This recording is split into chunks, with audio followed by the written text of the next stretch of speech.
Le Pakistan. Avec ses 258 millions d'habitants, il est le 5e pays le plus peuplé au monde. À Karachi, plus grosse ville du pays, cet hôpital public s'est fait pionnier en matière de contraception masculine. Ici, le docteur Abdul Rahim pratique près de 30 vasectomies par mois.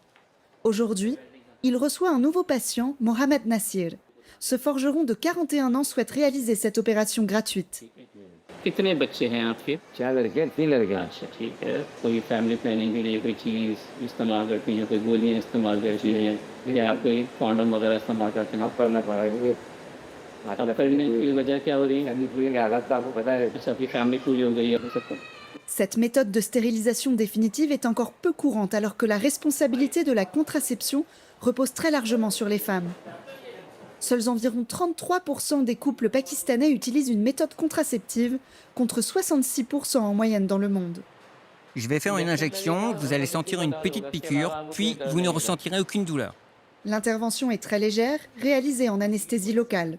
En 2025, plus de 4000 vasectomies ont été réalisées dans la province dans le cadre d'une campagne publique de promotion de cette méthode, moins intrusive que la ligature des trompes pour les femmes. C'est une intervention très sûre.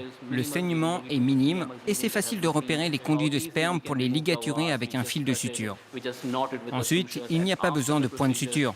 On met simplement un petit pansement sur la zone. Mohamed Nassir pourra retourner au travail dans quelques heures seulement. J'ai 3 ou 4 amis qui ont fait cette opération et tout s'est bien passé. Ils n'ont pas eu mal et n'ont pas eu de problème d'impuissance. Donc je leur fais confiance et cela m'a convaincu. En plus, ma femme a un kyste aux ovaires et je ne voulais pas qu'elle ait à subir la douleur.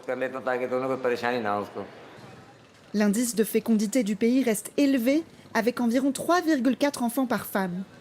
Devant le centre de santé reproductive de l'hôpital, des hommes attendent leurs épouses venues consulter. Rahil Rehman, conseiller en planification familiale, en profite pour sensibiliser le groupe. Nous proposons ici la ligature des trompes pour les femmes. Mais la méthode la plus sûre, c'est la vasectomie. Nous avons ici un chirurgien spécialisé qui la pratique. C'est une petite intervention qui ne prend qu'une quinzaine de minutes. Il n'y a ni incision, ni point de suture. C'est une technique moderne et vous pouvez toujours accomplir votre devoir conjugal envers votre épouse.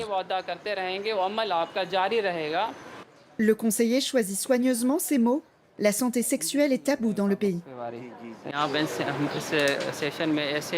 Pendant les sessions, il y a aussi des gens qui se mettent en colère et qui disent « Comment pouvez-vous parler ouvertement de ça ?» La vasectomie est interdite par notre religion.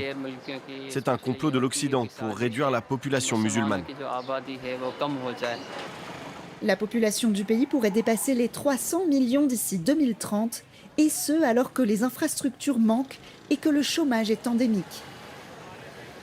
Selon la Banque mondiale, près de 45% de la population vit sous le seuil de pauvreté, avec moins de 3,60 € par jour, et 25 millions d'enfants ne sont pas scolarisés. Dans ce quartier informel, vivent des centaines de familles de pêcheurs, parmi elles, celle de Saïfoul Acher, ouvrier journalier sur le marché aux poissons. Cet homme d'une quarantaine d'années vit avec son épouse et leurs 7 enfants dans une hutte de fortune. Il refuse toute forme de contraception, malgré des conditions de vie extrêmement précaires. Les enfants sont une bénédiction de Dieu que nous devons accepter. C'est un don.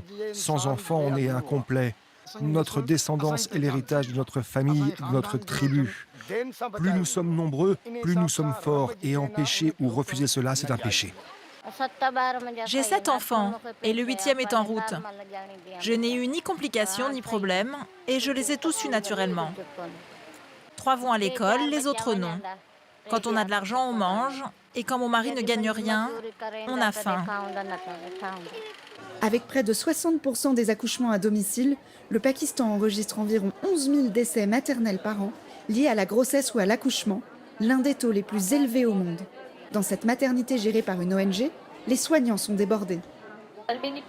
Votre santé ne vous permet pas d'en avoir davantage. Après cette grossesse, vous devriez envisager la contraception. ou idéalement une stérilisation définitive. Vous risquez de nombreuses complications lors de l'accouchement et vous souffrez d'anémie. Vous mettez votre vie en danger. Beaucoup de mères qui viennent consulter ont 10 ou 11 enfants. Le principal problème que nous rencontrons ici, c'est la malnutrition. Les femmes n'ont pas assez à manger. Il y a beaucoup de mortalité maternelle à cause de l'anémie. La mortalité infantile au Pakistan est également près du double de la moyenne mondiale, avec environ 55 à 60 décès pour 1000 naissances.